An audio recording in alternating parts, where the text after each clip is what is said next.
Ooh, what's up, nerds and geeks? My name is OMG WTF LOL TWBRB. Welcome back to more Total Extreme Wrestling 2016. We are playing as the WWF in the year 2001. More importantly, booking the invasion angle and running Monday Night Raw here.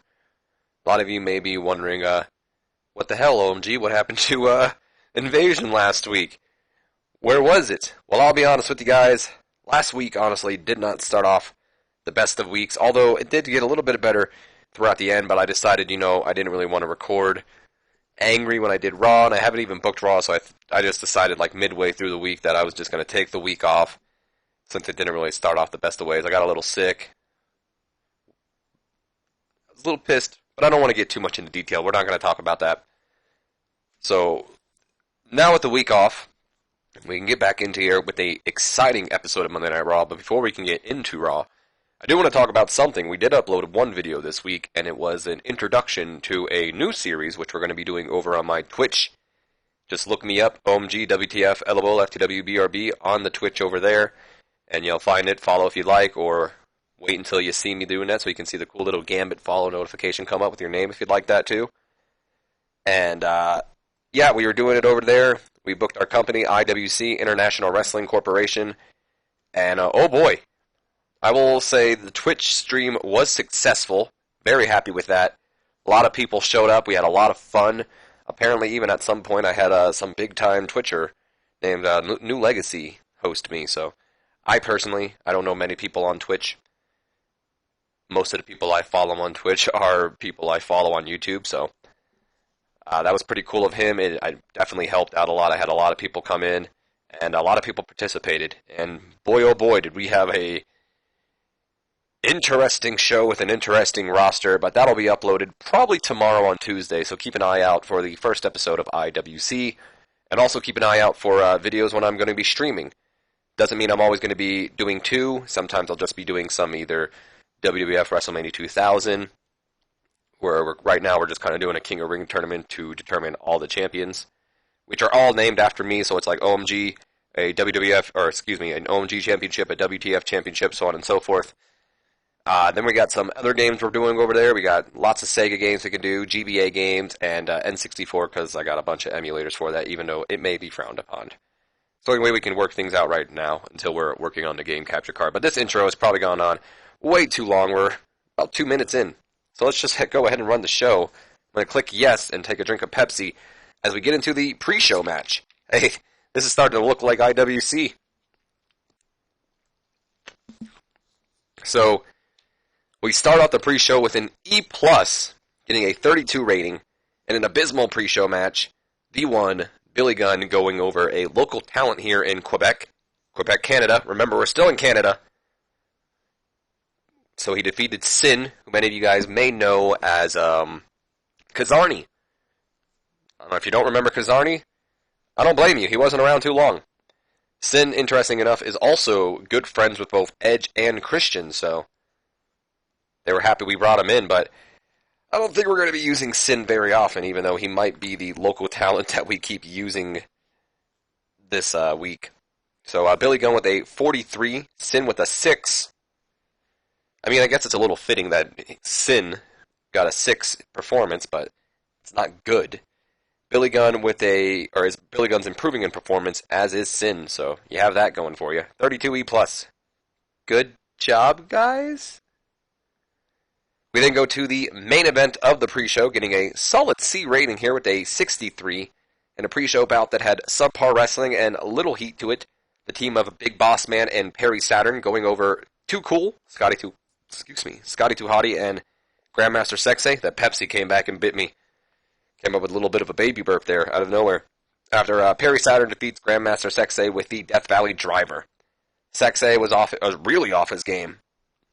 Of course, Saturn and Big Boss Man have that great chemistry together. Jerry Lawler and JR work together extremely well together. We already know that, though. Saturn with a 60, Boss Man with a 59, Grandmaster Sexay with an impressive 57, and Scotty with a 50. Good match, guys. Perry Saturn's improving in both flying and performance, and Scotty is improving in performance. So we move up move on to open the show, Nerds and Geeks, to a rating that gets us a solid A here with a 92. Monday Night Raw opens up with the WWF champion, The Rock. His music's playing. He makes his way down to the ring. He does his whole posing for the crowd, getting up on every turnbuckle and doing the whole posing before he takes the mic, and he says, "Finally, The Rock has come back to Quebec, Canada." You know, The Rock has had a blast here in Canada, and it's not stopping tonight, Quebec. We got one more week to go before it's time for Survivor Series. Which, speaking of Survivor Series, this past week over on Nitro, we found out which one of those candy asses get to go one-on-one with the Great One and Diamond Dallas Page. Come on down, because you're the lucky jabroni that won. And if The Rock can be honest for just one moment, he could not be any happier, because The Rock and Diamond Dallas Page, not Diamond Dallas Page, The Rock and Diamond Dallas Bitch still have some unfinished business we need to take care of. But to The Rock's surprise, that's when Diamond Dallas Bitch's music hits, and out comes DDP, who interrupts The Rock and makes his way down all the way to the ring, gets in the ring with the champ, and he says, "Oh, you didn't think I was going to miss this, did you? Go on, Rock, as you were saying." And as we pull up the notepad here, we got a couple locker room incidents, but we'll get to that after the promo. Rock continues saying, as The Rock was saying, "You and The Rock have unfinished business, Diamond Dallas Page, because the last time The Rock checked, you've beaten The Rock once, and The Rock has beaten you once." Page then responds, "Well, yeah, if you only want to count the one-on-one matches we've had, Great One. But the way I see it is, you've beaten me once back at SummerSlam, but I've beaten you twice, once in one-on-one action, and the other time when I eliminated you from the Team WWF at Invasion. So by my count, it's 2-1 with DDP in the lead champ. And come Survivor Series, 3 is going to be the magic number, because not only will I be up 3-1 when I beat you, but the last number you'll hear is 3 after I hit you with a diamond cutter and lay you down for the 3 to become the first WCW guy to hold the WWF Championship. And all of it will be on your watch, Rocky." And then The Rock just says, "Oh yeah, well that's going to be over The Rock's dead body." And then DDP's just like, "Well yeah, that can be arranged. If you want to dance, Rocky, we can dance, because we don't have to wait until Survivor Series. I've been waiting to kick your ass for a long time." And then he tosses the mic down, or maybe he doesn't, because he's about to talk in just a few moments. As he and The Rock start getting into each other's faces, that's when Lord Steven Regal's music hits. And out comes the WCW commissioner alongside WCW's power plant, and he says, "Damn it, Page, can't you control yourself for one night? This is exactly what Mr. McMahon was worried about when he heard that you were the #1 contender. You're too much of a loose cannon, we can't trust you." And then Page says, "Regal, will you shut the hell up? Why you always got to be such a killjoy? Can't you feel the energy in the air? I know The Rock can feel it. I know the people can feel it. Something big is going down tonight. These people want to see Rock and I go at it." And then Regal's like, "Well, that just won't be happening. You and Rock have a contracted match for Survivor Series, and we will not risk any chance of injury, especially at your old age, before your big match." And then DDP, kind of a little bit taken aback there. He responds, saying, "Old age? Regal, I could kick your ass any day of the week, no matter how old I am. In fact, why don't you come down here and test that theory out?" And then Regal says, "Oh, Lord, no. I will do no such thing, but Mr. Page, if you're looking for some in-ring action, then I suggest you find yourself a partner, because you can get a first-hand preview of what the future holds for WCW when you take on WCW's power plant." Of course, right? And then Page responds, "A partner, huh? Well, I don't know if it's just the electricity in the air, but since we can't fight tonight, Rock, why don't we join forces and make history as the first ever WCW and WWF guys to team up and take on Regal's clowns? The People's Tag Team. What do you say, champ?" I did say something big was going to happen. And then he puts his hand out, and Rock's just kind of like, wait, you want The Rock to team with you?" He then looks over at Regal, and he says, "Well, you're lucky The Rock can stand Regal's snobby ass. So you got yourself a partner. And then he shakes hands with the Diamond Dallas Page. And what the hell did we just witness, nerds and geeks? Two rivals, two guys who can't stand each other, two people's champions of two opposite companies coming together tonight. Pretty much just like 2 weeks away from their title match at Survivor Series to join forces and make history as the first ever WCW and WWF tag team to take on WCW's Power Plant. And that'll be our main event tonight. Got the crowd off to a strong start. Crowd got hotter as well. Rock looked excellent. DDP was good. Regal was dreadful, but that's okay. Jindrak performed poorly, and so did Stasiak. But that is alright. DDP is developing better performance skills, and Sean Stasiak is learning to show more charisma. So it wasn't negative. And then we just have the hype-up segment here. I should have made this a minor so it didn't affect the storyline. That was my bad. Pretty much, it'll improve, though. Where it's just saying, indeed, we will see the People's Tag Team, Rock and DDP, join forces tonight to battle WCW's Power Plant in the main event. Yes, okay. We then go to a, wow, this is actually pretty impressive, a solid B rating here with a 77. We see Christian and Dean Malenko in the ring as we're about to get our first match of the night between the United States Champion and Dean Malenko. Before the match can start, the music of Stacy Keibler and Chuck Palumbo hits, and out comes the duo, and Stacy Keibler joins JR and Jerry the King Lawler for commentary during this matchup. So we lead into our match, which gets a 73 B- to open up the show, or at least the opening match start portion. And about that had decent wrestling, but not much Wayne Heath. The United States Champion Christian going over Dean Malenko in 7 minutes 48 seconds with a submission hold. We can go ahead and say that, but I'd just like to say he hit the unprettier, so whatever.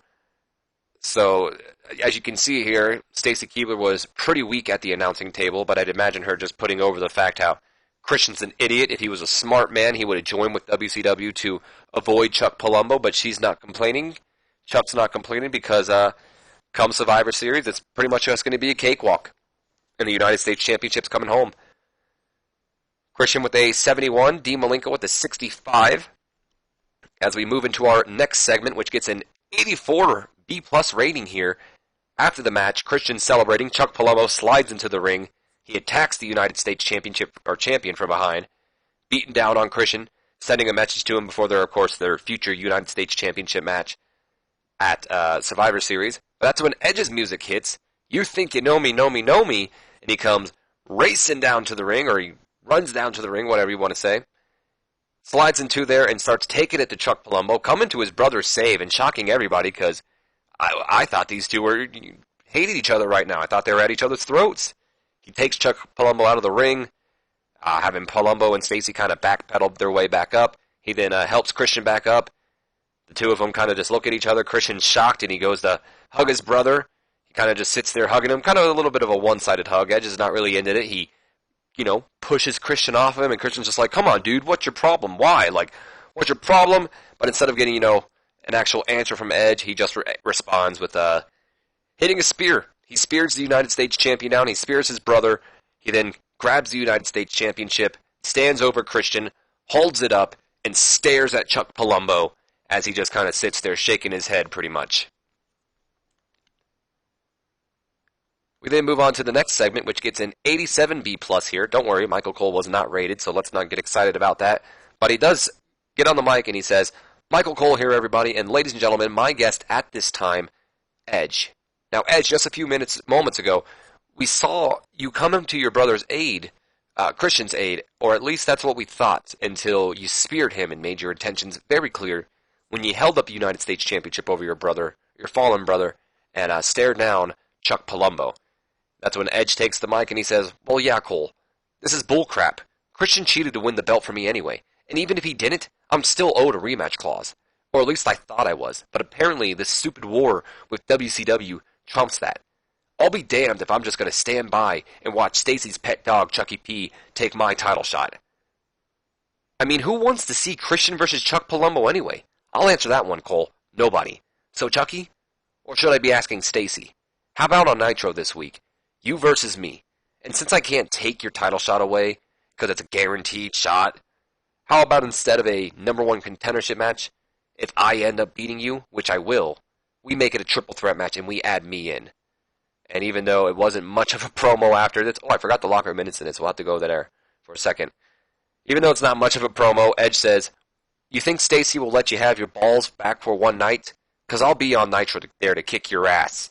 And he walks away, and Michael Cole's like, "Well, you heard it there. Edge issuing a challenge to Chuck Palumbo. Will he accept?" Moving on to the locker room incidents, though, of course, The Undertaker passing along tips on psychology this week to Mark Jindrak. Stone Cold, on the other hand, was accused and brought to wrestling court, or wrestler's court, for complaining and moaning about things. Of course, he was bringing everybody's mood down, so Judge Rock found him guilty, sentenced him to shut up or cheer up and buy everyone drinks. Surprisingly, Stone Cold's behavior improved. I think he heard that there was going to be drinks, so he was like, hell yeah, I'm down for that. Also, a lot of heat being gained towards the three-way dance here. We then just have a quick segment here of just the WWF Tag Team Champions, Stone Cold and Rhino, making their way to the ring, getting us a solid B rating here with the 79. We're now into the ring, back from our commercial break.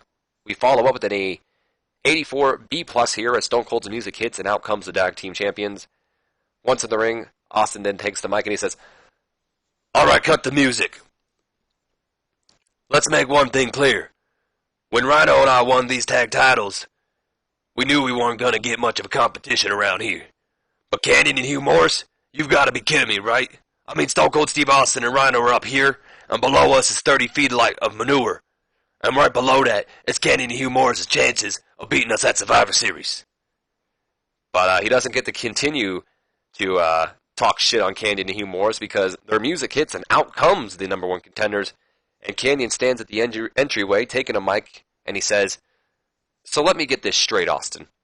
What you're saying is there's a chance." And then Austin responds, "You know, you got some balls coming out here and interrupting me like that." And then Canyon once again interrupts Austin. He says, "You think I care? Look here, Steve. Sure, you've accomplished a lot throughout your career. I can't take that away from you. But I wasn't about to sit in the back while you come out here and paint me and Hugh to be utter fools." Hold on, I gotta cough real quick. Or at least clear my throat. I really don't feel like doing it in your ears, so while we're scrolling down, even though we made it. Alright, so Canyon continues saying, "Because I'll tell you what we're really getting tired of. We're getting real tired of people like you underestimating us. Hugh and I might not have won a tag team championship yet despite all the opportunities we've been given in the past. But that doesn't change that every damn time we've gotten a title shot, we've given it our all and taken whoever the damn champs were at the damn time." I'm saying damn too much here. Whoever the champs were at the time, we've taken them all to the limit. Like we do every single time we step in the ring. And I promise you, Steve, if you continue to underestimate us, then come Survivor Series, we will shut you up and walk out the new WWF Tag Team Champions. You know, Canyon, taking someone to the limit is great and all, but at the end of the day, you're still lost. You're still a loser, and you'll always be a loser, even after we beat you at Survivor Series." Canyon then responds, "Fight me then. If you're so damn confident, then step in the ring with me right now, Steve, and fight me." Austin has a good laugh. He chuckles. He, you know, all that stuff. And then he goes, "There ain't no way in hell that's happening. I'm not going to waste my time on you, but I'll tell you what. Rhino is there it is. Rhino is always ready to go." And then Canyon says, "Then I'll fight Rhino. And then you're next." But before he can really get on to what he's saying, that's when Hugh Morris puts his hand over to Mike. He looks at Canyon, and we can't hear him, but we kind of can read his lips, and he says, "I got Rhino." And he just kind of starts walking towards the ring. So instead of Canyon going on and facing Rhino, Hugh Morris is going to step up, because let's be honest, Hugh Morris is the one that makes it, you know, most people doubt here. So Hugh Morris steps up to go on to take Rhino, you know, Austin's protege, and Austin says, "Oh, you gotta be kidding me. Is this a joke?" Hugh gets in the ring, and then he says, "Oh my God, he's serious. Alright, Rhino, don't hurt him too bad, alright? We still got a match at Survivor Series." And the bell rings, and we have a match between Rhino and Hugh Morris. So, got the crowd hotter. Austin looked excellent. Hugh Morris performed poorly, gained heat to the storyline. Morris is improving in both acting and developing better performance skills, so good night for Hugh Morris. It's about to be a better night as we move into the match, getting a solid B rating here with a 79 rating, and a decent match. Hugh Morris, that's right, nerds and geeks. Hugh Morris going over Rhino with a quick roll-up here. And the way I'd imagine it happening is at one point, we got Rhino, he's getting ready for the gore, he's ready for it. Even Austin sitting there like, gore, gore. And Canyon's sitting there coming, telling him, he's going for the gore, my man. And Rhino runs for the gore. Canyon, and instead of connecting with Hugh Morris grabs Rhino and quickly rolls him up for a small package. I don't think that's what it's called, or the small cradle, whatever it is. Cradle package. Either way, rolls him into a pin, and Rhino's so caught off guard. Austin's caught off guard. 1, 2, 3. Hugh Morris gets the upset victory. Canyon pulls him out of the ring quick, and they kind of just backpedal as Austin gets in the ring. And we have one pissed off Rhino and one pissed off Rattlesnake in the ring. But Hugh Morris just kind of picked up one of the, if not the biggest victory of his career right there, over the protege to Stone Cold Steve Austin. Morris is getting better at his gimmick. Rhino with an in-ring performance of an 80. That's awesome. Morris with a 62. All in all, good on you guys. I'm going to go ahead and take a drink before we get into this A-star segment with a 99.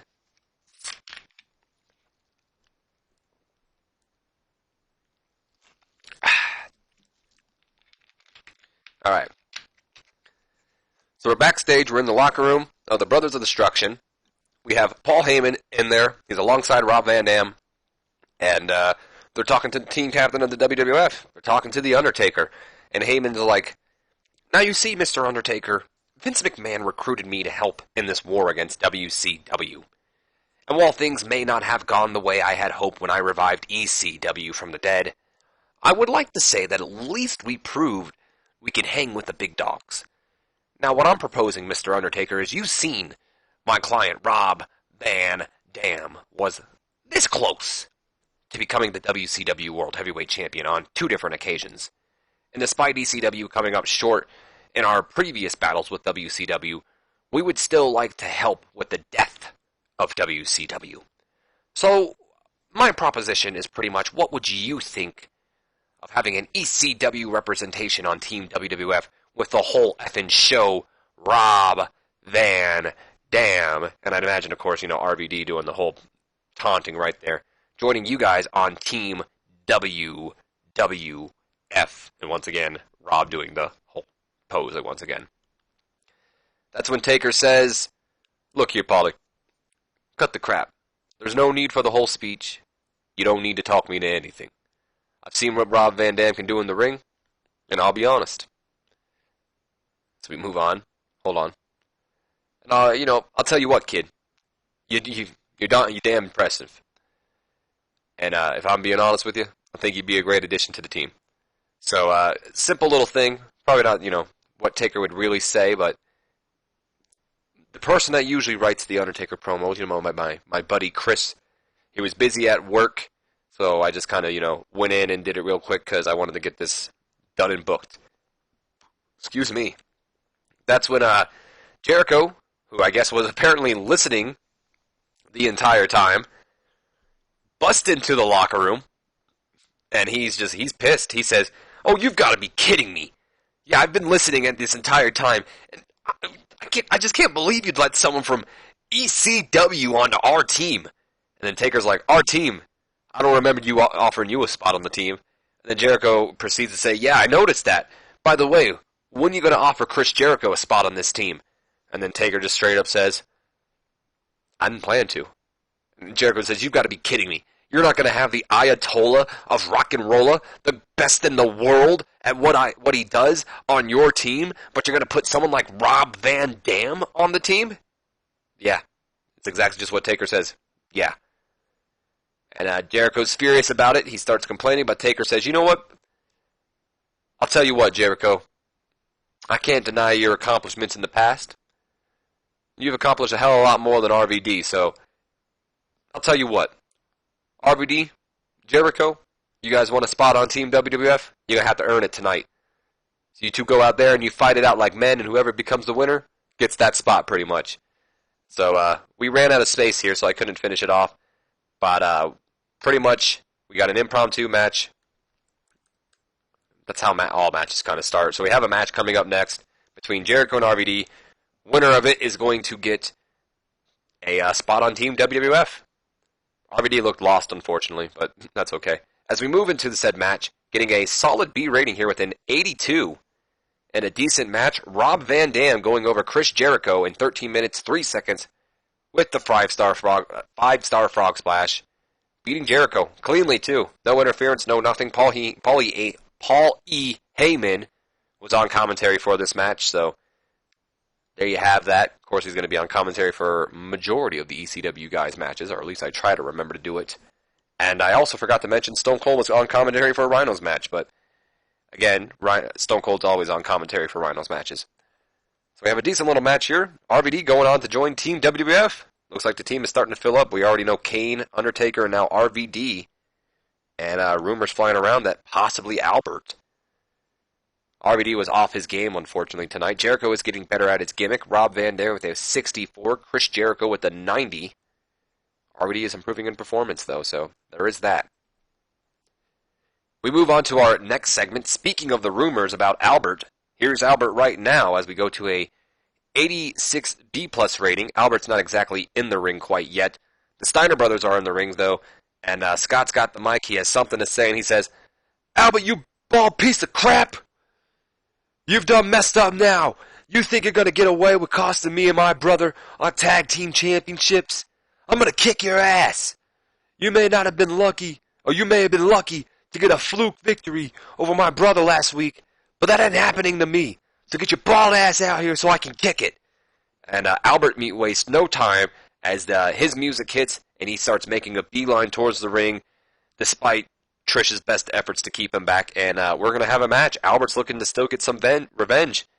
He beat Rick Steiner last week on Raw. He cost the Steiners their tag titles against Los Guerreros on WCW Nitro. And now he's looking to beat the last one, Scott. Scott Steiner looked good, and of course he improvised well. We move into our match, which gets a solid B rating with an 80 here, in a bout that had great wrestling and a decent reaction from the crowd. Went out by disqualification, so Albert defeats Scott Steiner with disqualification after 9 minutes, 49 seconds. During the match, we had Rick Steiner run in. I did not mean to have Scott Steiner get attacked. That was supposed to say Albert. Whatever. So he attacks Rick gets in, attacks Albert, and the match just kind of ends by DQ there as both the Steiner brothers start beating down on Albert, looking to make an example out of him. Trish doing some good work ringside. Here's something interesting. Albert and Scott Steiner have great chemistry, and it showed in their performance. We might have to visit that match again sometime. Not enough selling, though. Albert with a 78, Scott Steiner with a 90. And we then move on to our next segment, which gets a solid A rating here with a 91 rating. The match is over. Steiners could care less, though, as they continue to beat down on the Alberts. Continue to beat down on Albert. Like I said, they're trying to make an example out of him. They're taking all their frustrations out on the former tag team champion. That's until Team WWF come out. The Undertaker, Kane, and the newest member, Rob Van Dam. They come out there and they go right after Scott Steiner and Rick Steiner, get him out of the ring, and help Albert up. And that's when Taker takes the mic and he says, "Hey, Steiners, I haven't heard anything official, but I hope you are joining Team WCW since you lost those tag titles. It serves you right for costing Albert and Test their tag titles a while back. But speaking of Test, I just heard the good news and he'll be back in time for Survivor Series. So I'm making it official right now to fill out the rest of Team WWF. Former WWF Tag Team Champions Test and Albert are the final 2 members of Team WWF. So Flair, Giants, and you too, Steiners, if you got the balls, of course, you too, Steiners, if you got the balls, you're looking at the team who will make WCW rest in peace." And, we have a full team now for Team WWF. After the huge news we just heard, Team WWF will consist of team captain The Undertaker, leading Kane, his brother, former tag team champions Test. We can get to them last. For one, former ECW champion, or representative from ECW, Rob Van Dam, and former tag team champions Test and Albert, and Test is making his return. I'd say Albert's earned his way onto the team. Team WCW right now is looking like this. We have Ric Flair and the Giant all but confirmed. But after what The Undertaker said to the Steiners, I wouldn't be surprised if the former tag team champions joined on that team. Especially if both Test and Albert are going to be there. Taker was fantastic. Came across well. RVD underperformed. War Games gained heat. So that's all fun and games there. We've already seen that, so obviously we knew Albert might have been getting added. We then go to just a quick little freestyle segment here. It's half screen, so that means that they're not walking together. But we see The Rock, we see DDP. They're making their way down to the ring for our main event of the night. Did not mean to do that.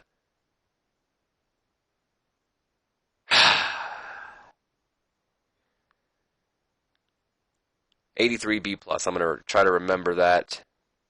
I don't need to remember that. But that's annoying. That's a habit I need to stop doing. I keep doing that on accident. So that was supposed to be the ending segment. My mess up.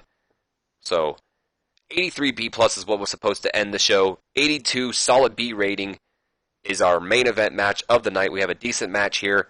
The Rock and Diamond Dallas Page, the People's Tag Team, going over WCW Power Plant in 13 minutes, 17 seconds, with The Rock going over Shawn Stasiak with a rock bottom. We also saw, Lord Regal try to get involved, distracting both DDP and The Rock, but it did not come out to help him. In terms of in-ring work, The Rock was head and shoulders above everybody else. So no negative chemistry of anything here, no excellent. They just had a pretty much of a neutral chemistry on teaming. And I'm talking about Rock and DDP, by the way. Rock with a 98. Jesus, Rock, calm down. Looked excellent out there. Diamond Dallas Page with a 79. Shawn Stasiak with a 58. And Mark Jindrak with a 60. And also, like I said, to end off the show, we got an 83B+, where DDP and The Rock, of course, posing for the crowd, going up on the turnbuckles, Rock doing his whole pose, DDP doing the bang, diamond cutter symbol. They go over to each other, they shake hands and kind of like do a hug. And instead of letting go of Rock's hand, DDP pulls him in, hits him with the diamond cutter, and lays out the WWF champion to end off the show while he's just kind of standing over tall of him and does the whole bang taunt to end off Monday Night Raw to get us a solid A rating here with an 89 rating, increasing our popularity in 6 regions. So, good show, guys. As we're seeing Rock and DDP get a little bit of heated here, not hated. Fantastic reviews for Monday Night Raw. Rey Mysterio Jr. getting those best high flyer wrestler, even though he's injured. What do we got here? Edge got an opinion. RVD's too clumsy, in my opinion. He's going to end up hurting someone badly. And Scott Steiner says, Grandmaster Sexay doesn't connect with the fans. You should probably write the kid off. Well, that's interesting. Either way, though, we're going to be leading into Nitro next. So let's see what we got for storylines right now. Edge and Christian and Palumbo sit at a 84B+. Austin, Rhino, and Canyon and Moores sit at a 78B. Rock and DDP at an 87B+, and War Games at an 84B+. So far, shows are looking good. Either way, Nerds and Geeks, hope you guys have enjoyed this episode. If you have, do me a favor, leave me a comment, like, and subscribe if you have not already. And as always, my name is OMG WTF, LOLF to WBRB, and I will see you guys for, to be honest, the next video up's going to be IWC, so I'll see you guys for that one. But I will see you for Thursday Night Nitro as well. So until then, have a great day.